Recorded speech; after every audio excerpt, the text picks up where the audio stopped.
Irmãos queridos, nós vamos abrir a palavra de Deus na carta de Paulo aos Efésios, capítulo 3, versos 14 a 21.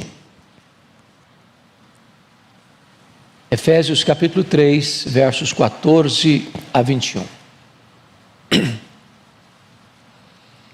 O apóstolo Paulo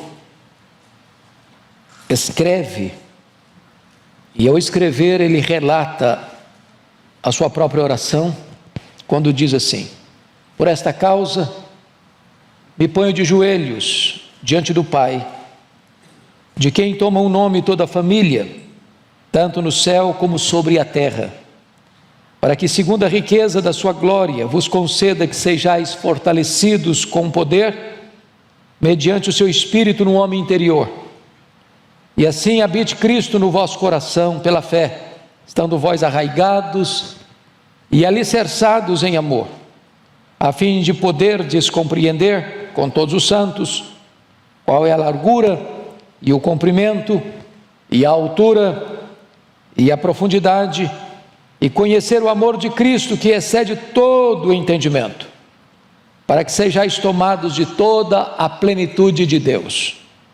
Ora, aquele que é poderoso para fazer infinitamente mais do que tudo quanto pedimos ou pensamos, conforme o seu poder que opera em nós, a Ele seja a glória na igreja e em Cristo Jesus, por todas as gerações, para todos sempre.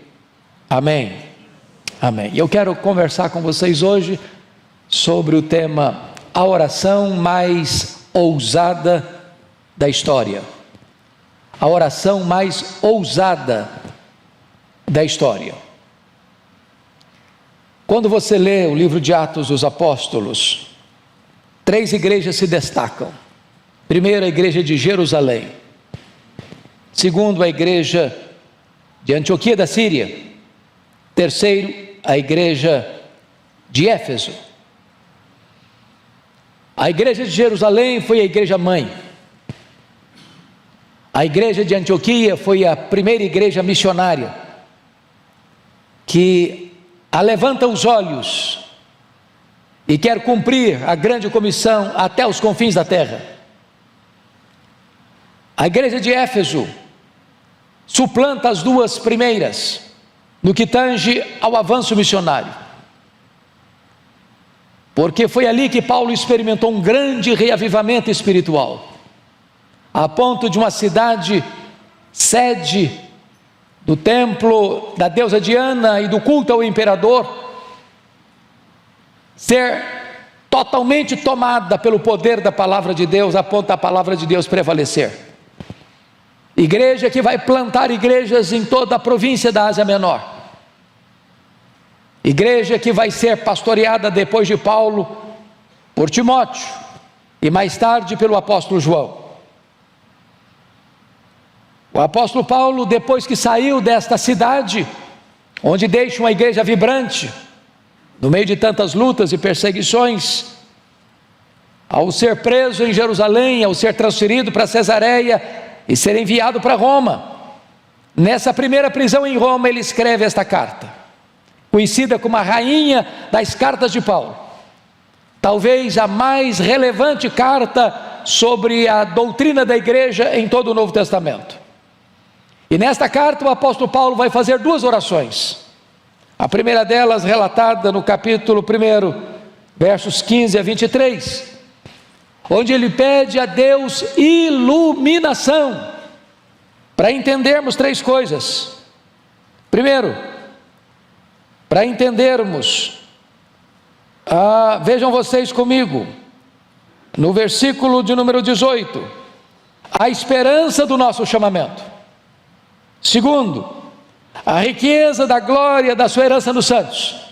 Terceiro, a suprema grandeza do seu poder para com os que cremos.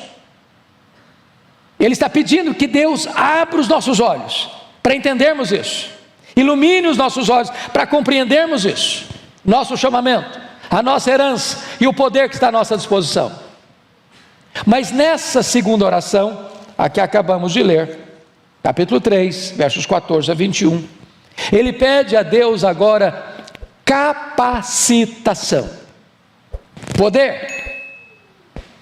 E eu estou seguro disso, irmãos, o apóstolo Paulo aqui faz a oração mais ousada da história.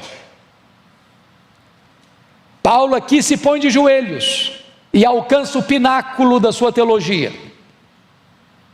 Porque quanto mais você se prostra diante de Deus, mais alto você consegue ver as coisas espirituais. Alguém já disse com razão que um santo de joelhos enxerga mais longe do que um filósofo na ponta dos pés. Eu estou convencido disso. A oração é o recurso mais poderoso que Deus colocou nas nossas mãos. Porque quando você ora a Deus, você está conectando a fraqueza humana à onipotência de Deus. Quando você ora, você está unindo o altar da terra com o trono do céu. E Paulo está aqui orando, pedindo que Deus revista a sua igreja com poder. Paulo está preso, é verdade, mas a palavra de Deus está algemada. Os homens podem prender um pregador, mas eles não podem algemar a sua alma. Eles podem até impedir que o pregador proclame, mas não podem impedir que um pregador ore.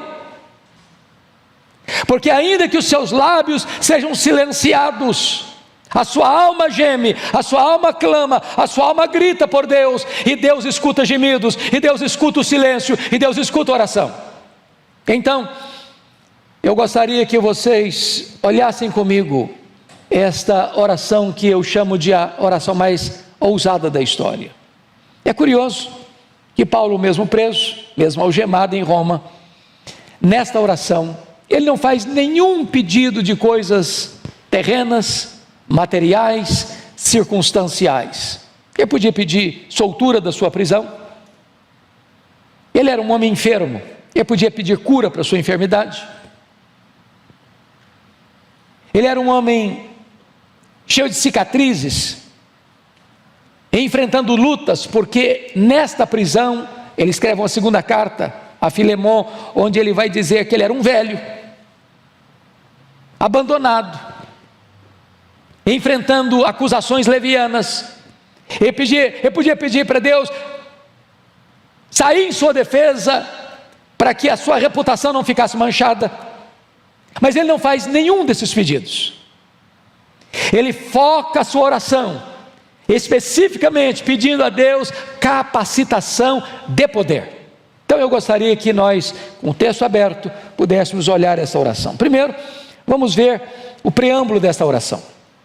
E ele começa assim: por esta causa. Que causa é esta? O que ele está falando? Por que ele introduz com esta expressão? Por esta causa tem a ver com tudo aquilo que eu já disse até agora.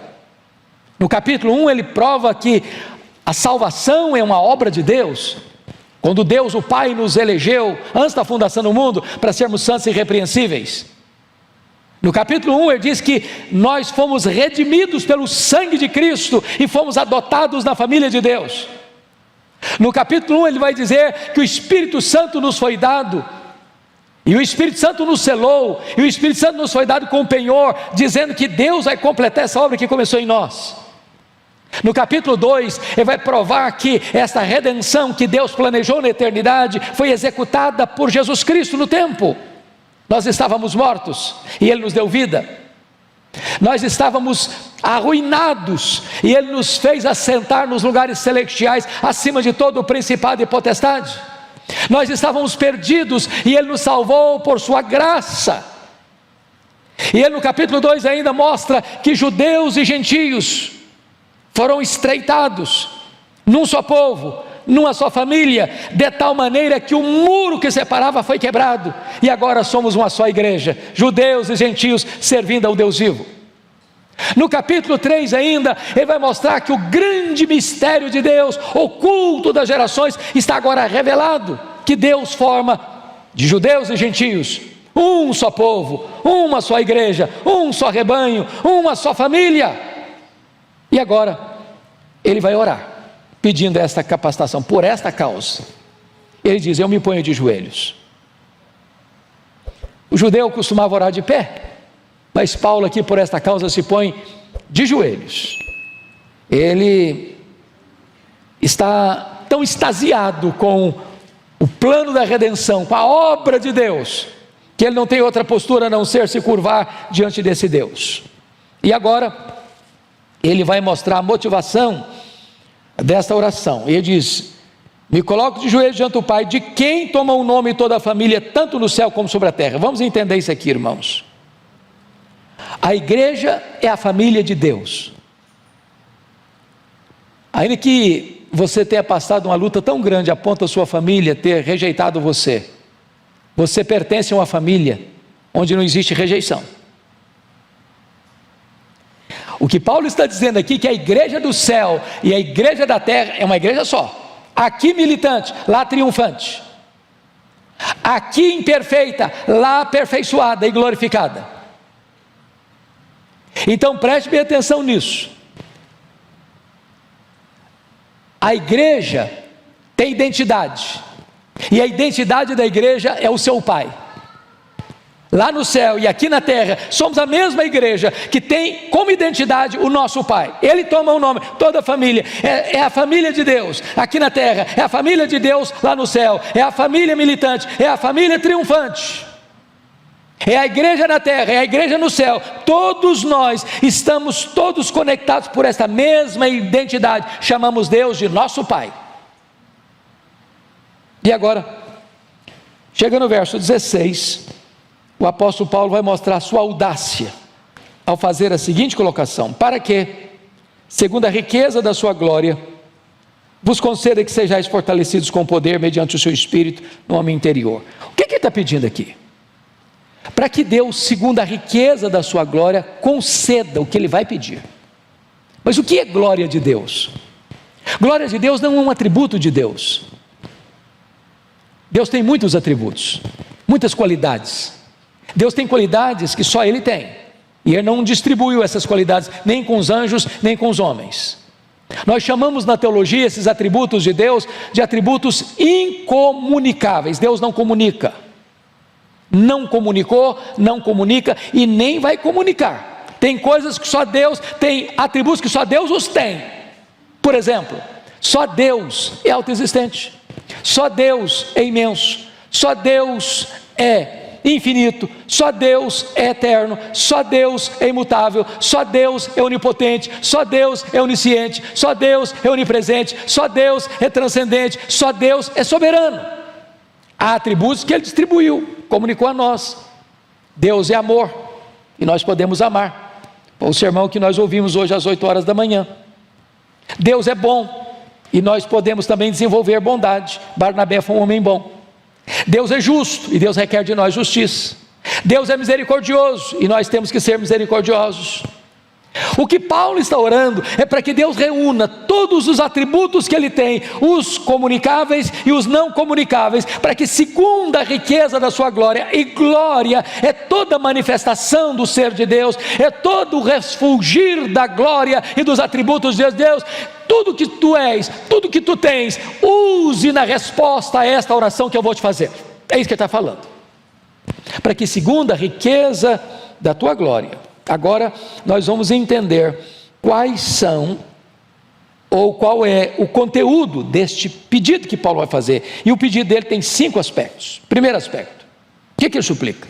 Vejamos, verso 16: vos conceda que sejais fortalecidos com poder, mediante o seu Espírito, no homem interior. Então, a primeira coisa que ele pede é poder interior. Por que ele pede isso? Vejam vocês, hoje o pastor Arival já fez todo o preâmbulo da nossa meditação, porque ele fez uma análise muito linda aqui hoje de manhã, sobre a questão da habitação do Espírito Santo, como aquele que vai processar dentro de nós o amor de Deus.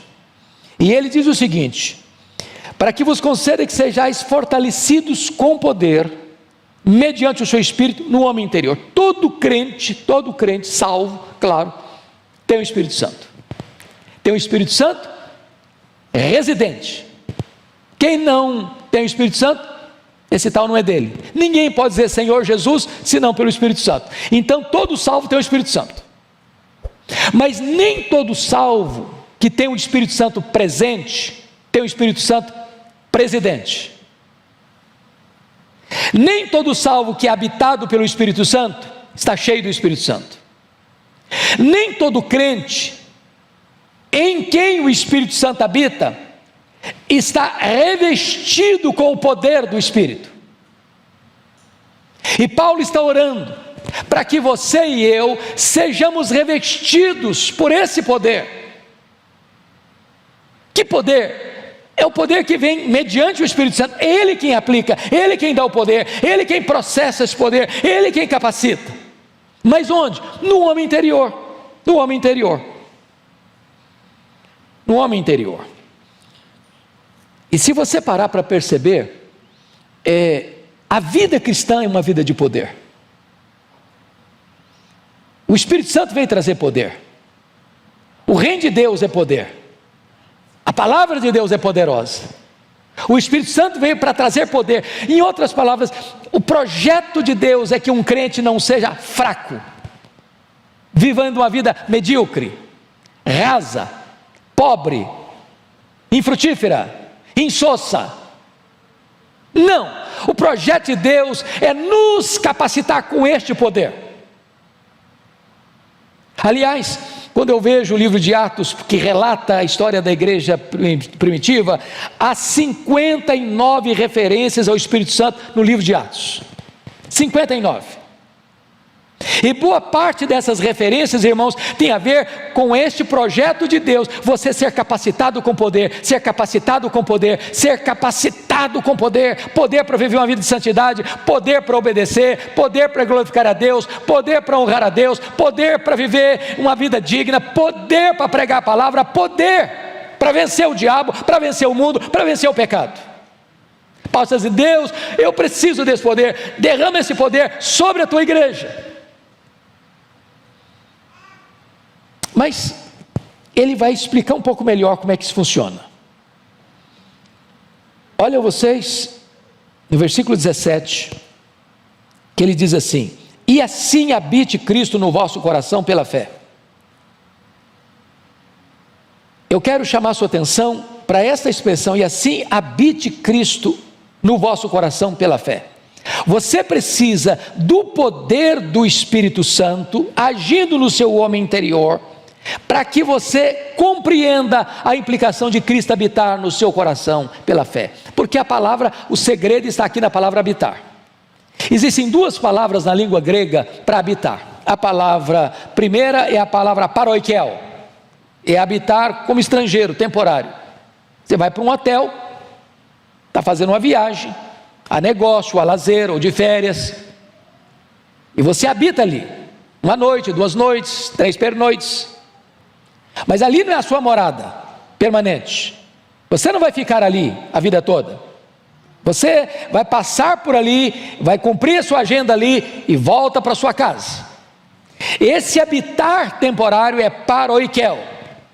Não é a palavra que Paulo usou aqui. A palavra que Paulo usou aqui foi katoikel. E katoikel é habitar como residente. Por exemplo, se você perceber comigo, nas Escrituras, lá em Colossenses 2, 9, está escrito: porque nele, em Cristo, habita corporalmente toda a plenitude da divindade. A palavra lá é paroikel, ou melhor, katoikel.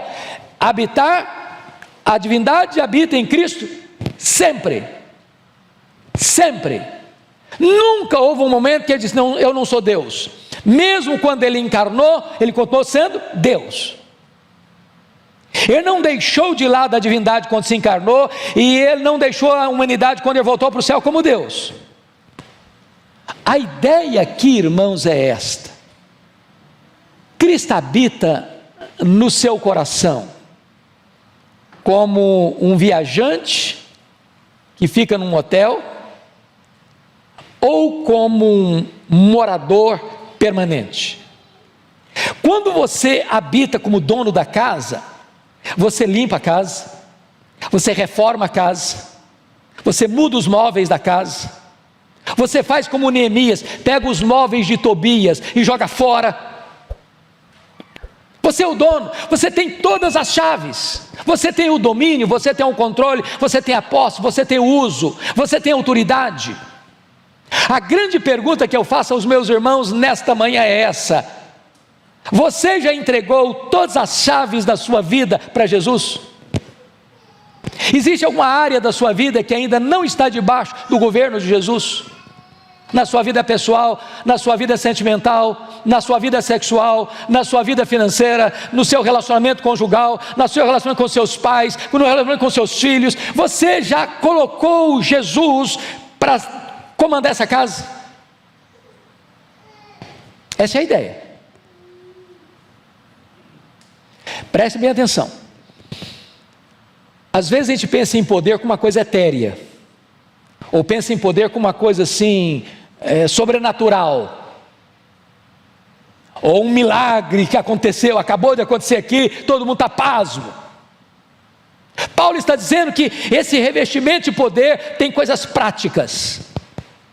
É você entregar as chaves todas da sua casa, da sua vida, do seu coração, do seu casamento, da sua família, dos seus negócios, da sua empresa, do seu comércio, da sua vida de lazer, do seu descanso. Tudo isso você entrega a Jesus. Toma conta, é teu, fica aqui, mora aqui, o Senhor é o dono da casa, o Senhor faz o que o Senhor quiser da minha vida. É preciso ter poder para isso, irmãos, para que Jesus habite no nosso coração dessa maneira. Mas vamos avançar um pouco mais no pedido de Paulo, quando ele diz assim: assim habite Cristo no vosso coração pela fé, estando vós arraigados e alicerçados em amor. Bom, eu não combinei com o pastor Arival para pregar o que preguei, porque ele já tratou desse assunto hoje de manhã, sobre a questão do amor, mas aqui Paulo vai lançar duas metáforas sobre amor. Notem comigo: arraigados e alicerçados. A palavra arraigado vem de raiz, e a palavra alicerçado vem de alicerce. Então ele está usando uma figura da botânica, ele está usando uma figura da engenharia civil, ele está usando a figura de uma árvore, e ele está usando a figura de um prédio. Tanto uma árvore quanto um prédio precisa de quê? De estabilidade. O que dá estabilidade para uma árvore?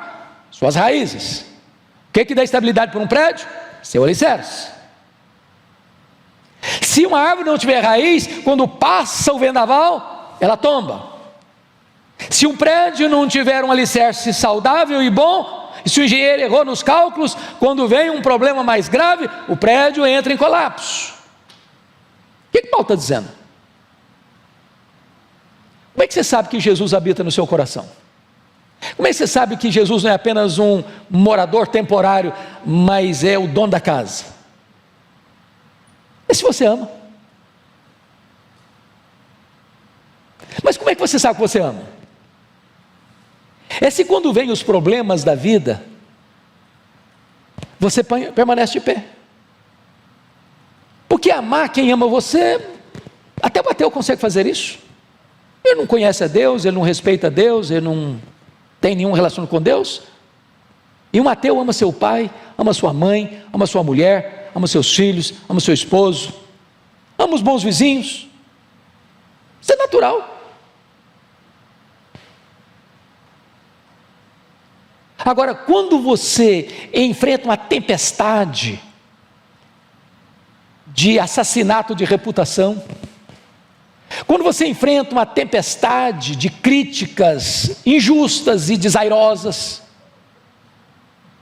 quando você é vítima de uma orquestração para arruinar sua vida, seu trabalho, sua reputação, sua família, sua honra, quando esse vendaval passa pela vida como um tufão, e você está arraigado, e você é como um prédio plantado, bem plantado, você permanece firme, e ama até seus inimigos, e ora por eles, pagando o mal com o bem. Esta é a evidência de que Jesus tem as chaves, porque ele não pagou impropério com impropério. Os homens cuspiram no seu rosto, os homens esbordoaram a sua cabeça, os homens o pregaram naquela cruz, e ele lá do topo daquela cruz diz: Pai, perdoa-lhes, porque não sabem o que fazem. Nós não temos relacionamentos saudáveis, nem dentro de casa, nem fora de casa, a não ser que o Espírito Santo nos capacite para que Cristo tenha as chaves da nossa vida. Mas vamos um pouquinho mais. Vamos um pouco mais.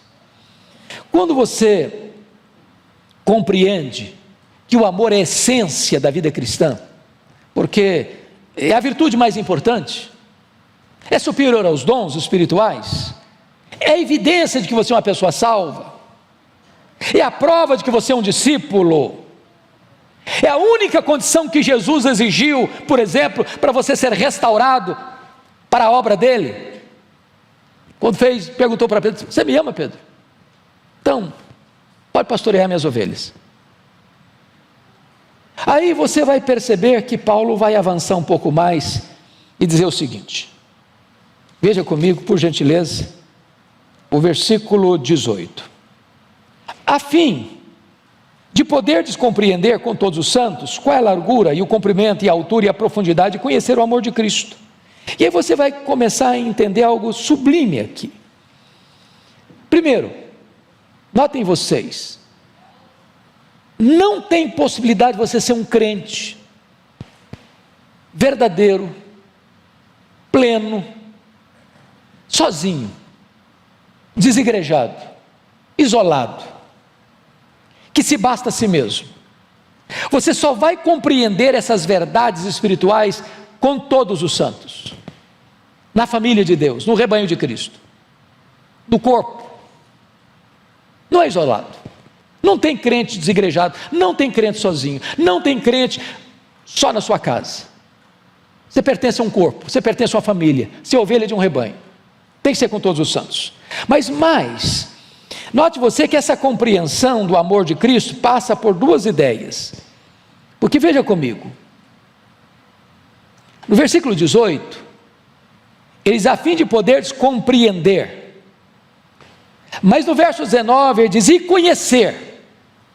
Compreender e conhecer são duas palavras muito semelhantes, né, pastor, na língua portuguesa, mas aqui no grego, as duas palavras são bem distintas. Aqui no verso 18, compreender tem a ver com o aspecto teórico, da compreensão intelectual, da compreensão cognitiva, de você poder visualizar isso com clareza na sua cabeça. Mas a palavra conhecer do verso 9, já é outra palavra. Aqui é o conhecer prático, empírico, experimental, vivencial.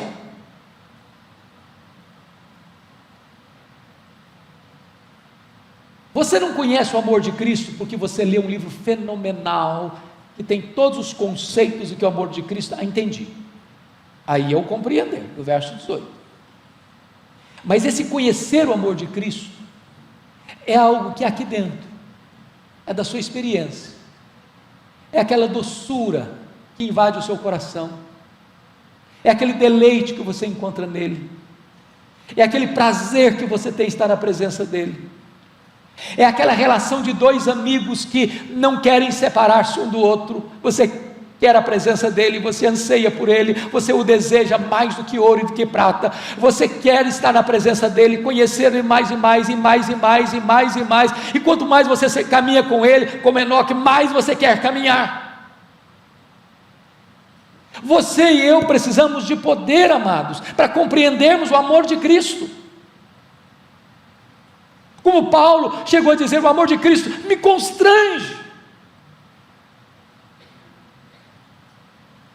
Eu não sei quanto a vocês, eu tenho um gosto imenso de ler Mark Lloyd Jones, talvez foi o pastor mais influente do século XX, e aquele homem conseguiu alcançar para mim as profundezas da graça de Deus, ao expor as Escrituras, e ele disse o seguinte: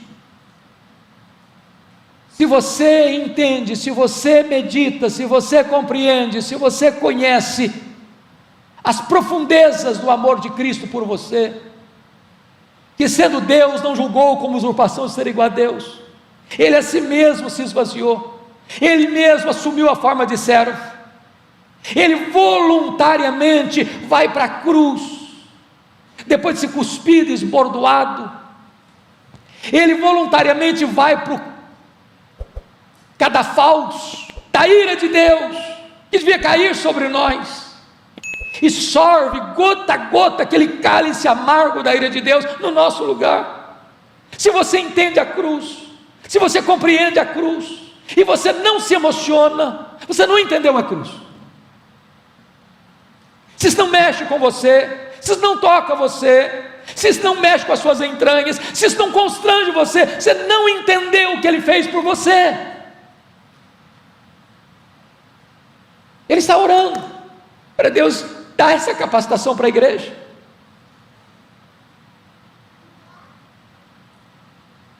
Irmãos, o amor de Cristo que é derramado no nosso coração, o amor de Deus que é derramado no nosso coração, é que faz o que Paulo está falando aí. Você precisa conhecer o amor de Cristo, que excede todo o entendimento.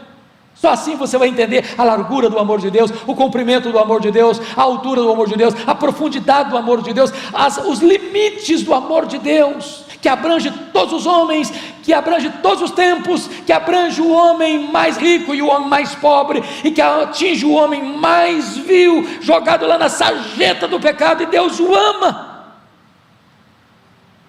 Você e eu precisamos compreender isso. Mas agora, eu acho que Paulo chega ao pináculo, ao apogeu, quando no verso 19 ele pede o seguinte: e conhecer o amor de Cristo que excede todo o entendimento, para que sejais tomados de toda a plenitude de Deus. Eu acho que não tem jeito de pedir mais, tem? Bom, não tem mais jeito. O que Paulo está pedindo aqui, irmãos, é incompreensível para a nossa mente humana, porque ele não pede para que você seja tomado de Deus, ele não pede para que você seja tomado da plenitude de Deus, ele pede para que você seja tomado de toda a plenitude de Deus. Bom, voltando um pouquinho, quem é Deus? Pense nos atributos de Deus, da sua infinitude, da sua imensidão, da sua eternidade, da sua imutabilidade, da sua autoexistência, da sua onipotência, onipresença, onisciência, transcendência. Esse é um termo que às vezes nós não lidamos tanto. Transcendência, o que significa isso? Significa que tudo que existe, tudo que existe, eu vou lhe dizer algo: o universo não é nem imenso, nem infinito. Imensidão e infinitude são atributos exclusivos de Deus. Agora, para nós, o universo é imenso e infinito. Sabe por quê? Porque nenhum homem, por mais robusto que seja o seu conhecimento, por mais perito que seja no seu entendimento científico, é capaz de dizer: aqui está o último limite do universo.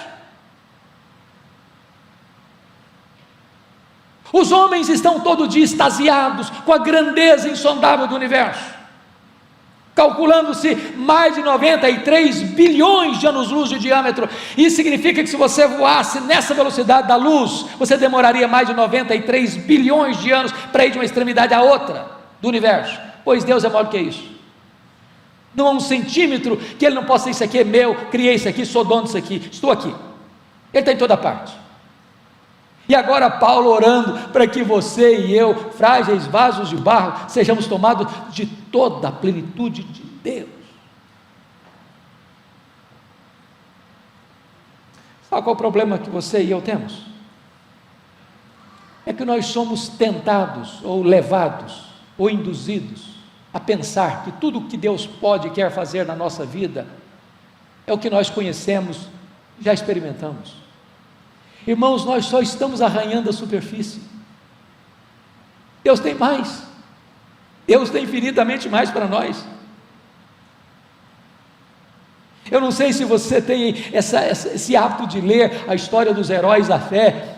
Parece-nos que quando você lê sobre a vida dos homens mais piedosos, foram os homens que mais choraram pelos seus pecados, pelas suas limitações. Estava lendo o pastor Ival a semana passada, um pouco do diário de David Brainerd, foi um dos homens mais piedosos do século XVIII, e há um dia em que ele diz assim: oh meu Deus, tem misericórdia de mim, eu não suporto a vileza do meu coração. Quanto mais você conhece a Deus, mais você sabe que você tem muito mais para conhecer. Paulo está orando para que você e eu sejamos tomados de toda a plenitude de Deus, como se cada poro do nosso corpo, ou cada poro da nossa alma exalasse Deus. Aí você pode dizer: bom, Paulo, mas eu acho que você estava velho, estava doente, preso, de repente você estava delirando um pouco, você foi um pouco exagerado, você foi hiperbólico demais. Aí ele diz no verso 20 algo espantoso, depois de fazer a oração mais audaciosa da história: ora, aquele que é poderoso para fazer não mais, não muito mais, mas infinitamente mais. Aí eu já não estou entendendo, confesso a vocês, porque eu não sei o que é infinitamente mais daquilo que é o mais exagerado possível. Eu não sei. Eu não sei se Deus atender o pedido do verso 19, eu ser tomado, você ser tomado de toda a plenitude de Deus, se pode acontecer mais alguma coisa ainda, se dá para esticar um pouco mais ainda. O que Paulo está dizendo é que não há limitação em Deus, não há. Se você pensa que você foi ao máximo, já tem mais terreno a conquistar, tem mais para ir, Ele tem mais para dar.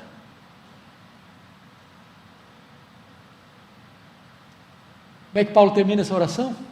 Não poderia ser de outra maneira, a não ser com a doxologia. Versículo 21, ele diz: a Ele seja a glória na igreja e em Cristo Jesus. Por quanto tempo?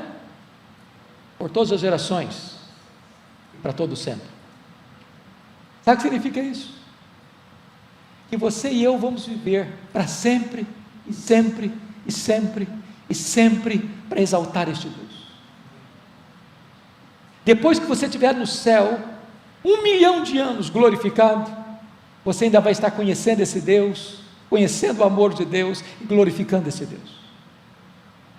Depois que os séculos e os dos séculos e os séculos passarem, e milhões e bilhões de anos acontecerem, você ainda vai estar extasiado com esse Deus, glorificando esse Deus de todo o seu coração, por toda a eternidade, por toda a eternidade, por toda a eternidade.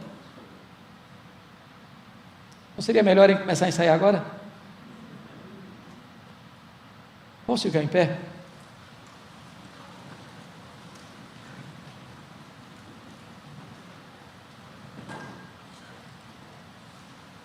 Esta glória vem sobre o corpo, esta glória vem sobre a cabeça, esta glória vem no tempo, esta glória vem na eternidade. Esta é a glória que Deus quer derramar sobre nós, para vivermos esta vida maiúscula e superlativa. Senhor Deus, por amor do Teu nome, volta o Teu rosto para nós, esta hora. Nós não queremos viver uma vida rasa, supérflua, epidérmica, medíocre, rasa. Oh meu Deus, Tu tens tanto para nós. Não permita que vivamos na escassez, vivendo como mendigos espirituais, se os banquetes da graça estão fartos. Não permita que sejamos fracos, a ponto do diabo se andar conosco, se temos toda a grandeza do Teu poder à nossa disposição. Não permita, Deus, que rebeldemente queiramos controlar áreas da nossa vida, quando todas as chaves precisam ser entregues a Jesus. Oh meu Deus, por amor do teu nome, assiste-nos, fortaleça-nos, revigora-nos, capacita-nos a viver esta vida vitoriosa em Cristo Jesus, para a tua glória e louvor, em nome de Jesus, amém.